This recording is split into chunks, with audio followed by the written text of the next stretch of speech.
আসসালামু আলাইকুম এভরিওয়ান। আজকে রান্না করছি হচ্ছে কলিজা ভুনা করছি। তো আমার একদম ছোট ছোট করে হোটেলের মতো করে আজকে আমি কলিজাগুলা কেটে নিয়েছি। এখানে হলুদের গুঁড়া, মরিচের গুঁড়া, আদা রসুন বাটা দিয়ে দিলাম, একটু ধনিয়ার গুঁড়া, ভালো করে ধরো।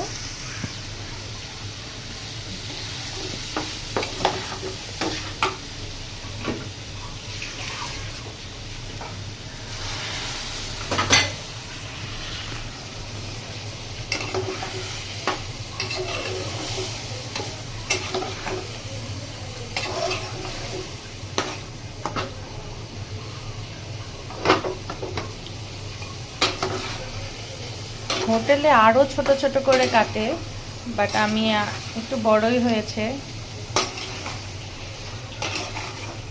তো রাতের বেলায় পরোটা দিয়ে ভীষণ মজা লাগবে।